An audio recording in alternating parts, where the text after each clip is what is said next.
बल्ले का निशान क्यों छीना, पीटीआई सीख पा। इलेक्शन कमीशन का फैसला हाई कोर्ट और सुप्रीम कोर्ट में चैलेंज करने का ऐलान। उम्मीद है अदलिया मुदाखलत करेगी और बल्ले का निशान बहाल होगा। अदलिया से दरखास्त है कि हमारी पटिशन जब भी आए जल्द सुने, पार्टी वैसे ही चलाएंगे जैसे चल रही है। बैरिस्टर गौहर खान ने मीडिया से गुफ्तगू करते हुए कहा, इलेक्शन कमीशन ने जिक्र ही नहीं किया किस कानून या ज़ाबिते की खिलाफ वर्जी हुई। कमीशन ने जो कल ऑर्डर पास किया है वो उसके पहले ऑर्डर से मुतसादिम है। सुप्रीम कोर्ट वाजे कर चुकी क्रिमिनल ट्रायल उजलत में नहीं किया जा सकता। सिवाय पीटीआई किसी पार्टी का भी क्रिमिनल ट्रायल उजलत में नहीं हो रहा।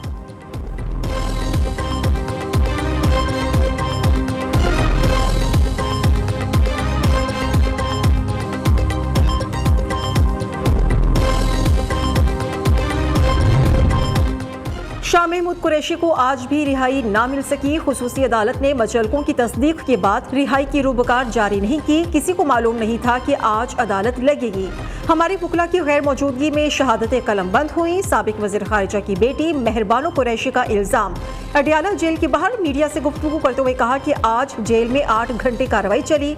हमारी अदालत पहुंचने से पहले ही ट्रायल शुरू हो चुका था। उधर cipher case open trial case में साबिक सेक्रेटरी खारिजा असद मजीद, सुहेल महमूद, आफ्ताब अहमद खान ने बयान रिकॉर्ड करा दिया।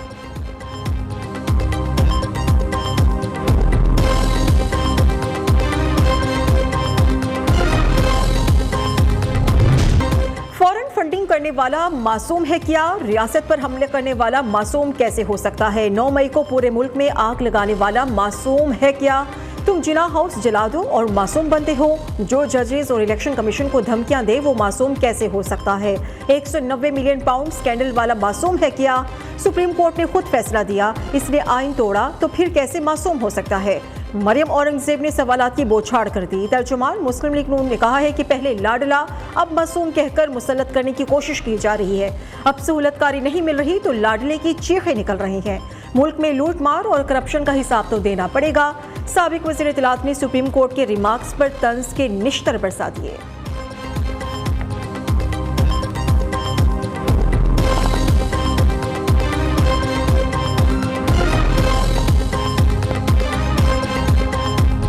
क्या मुल्क के इदारों के खिलाफ साजिशें करने वाला बड़ा लीडर है? 3 माह में ये शख्स मासूम लगना शुरू हो गया। क्या वो बड़ी जमात और बड़ा लीडर है जिसे आरटीएस बिठाकर इक्तिदार में लाया गया था?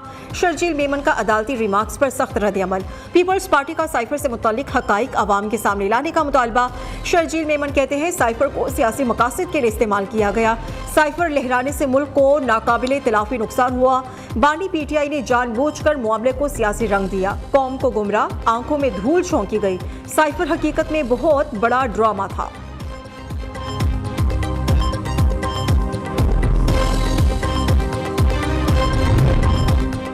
जिस शख्स ने मुल्की सलामती से खेला उसे मासूम कहा जा रहा है। ये मासूम नहीं, मुल्की सलामती के लिए बड़ा खतरा है।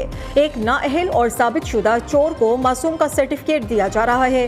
रहनुमा नून लीग मोहसिन शाहनवाज की धुआंधार प्रेस कॉन्फ्रेंस। कहा कि पीटीआई से बल्ले का निशान वापस लेकर घड़ी का निशान देना चाहिए क्योंकि इसकी पहचान घड़ी चोर की है। मलिक अहमद खान कहते हैं क्या लेवल प्लेइंग फील्ड के लिए रूल ऑफ लॉ को पसे पुष्ट डाल दें? जिसके हक में फैसला हो वही लाडला होता है। अदालती फैसला सिर्फ जमानत तक रहता है तब भी सवाल उठेंगे।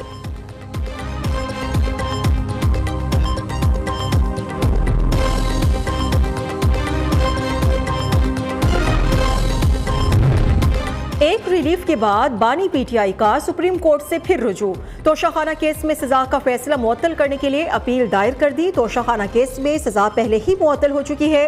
हाई कोर्ट ने सिर्फ सजा मुअत्तल की, पूरा फैसला नहीं। इलेक्शन कमीशन ने बानी पीटीआई की नाअहली का नोटिफिकेशन जारी कर दिया। मुल्क की सबसे बड़ी जमात के लीडर को इंतखाबात से बाहर नहीं रखा जा सकता। सुप्रीम कोर्ट से इस्लामाबाद हाई कोर्ट का फैसला कल अदम करार देने की इस्तदा। सुप्रीम कोर्ट रजिस्ट्रार ऑफिस का एतराज दरखास्त वापस कर दी।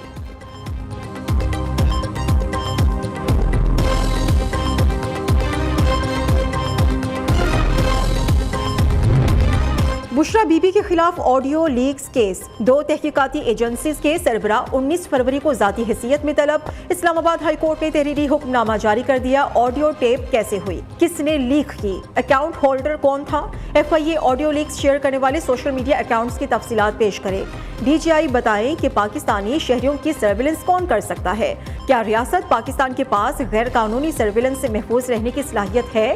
आईबी को तहकीकात करके तफसीली रिपोर्ट भी जमा कराने की हिदायत।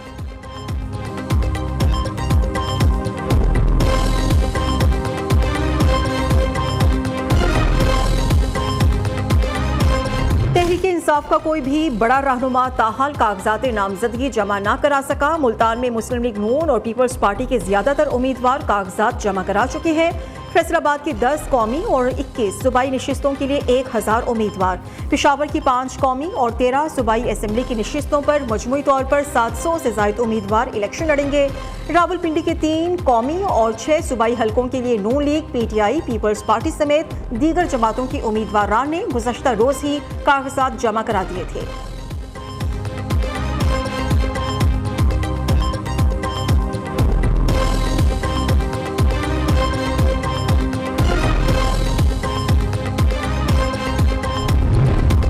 इंतखाबात में सीट एडजस्टमेंट, मुस्लिम लीग नून और इस्तेहकाम पाकिस्तान पार्टी में डेडलॉक बरकरार। ख्वाहिश नहीं, जमीनी हक़ाइक़ देखें। नून लीग का आईपीपी के रहनुमाओं को मशवरा, वाज़ेह किया कि सीट एडजस्टमेंट के लिए दी गई मुकम्मल फहरिस्त पर इत्तेहाद मुमकिन नहीं। जहांगीर तरीन, अब्दुल अलीम खान, फयाजुल हसन चौहान और फिरदौस आशिक अवान के हल्के में भी सीट एडजस्टमेंट का ग्रीन सिग्नल नहीं दिया। दूसरी जानिब इस्तेहकाम पाकिस्तान पार्टी के बेशतर रहनुमा अब भी दोनों जमातों में इत्तेहाद से मुत्तलिक मखमसे का शिकार है।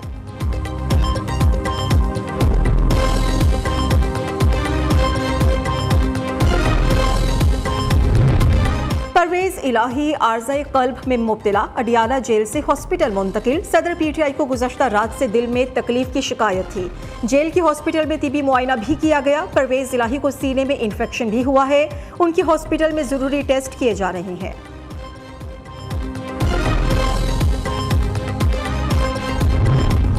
निगरान हुकूमत का भारत में ट्रेड ऑफिसर तैनात न करने का फैसला, साबिक हुकूमती प्लान पर अमल दरामद रोक दिया गया।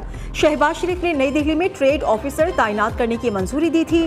पाकिस्तान ने अगस्त 2019 से भारत के साथ तिजारत मुअत्तल कर रखी है। वादी शिगर में कदीम त्यौहार जश्न मेफिंग लूसर जोशो खरोश से जारी। बल्तिस्तान के बासी त्यौहार सर्दियों को भगाने और मौसम गर्मा को खुशामदीद कहने के लिए मनाते हैं।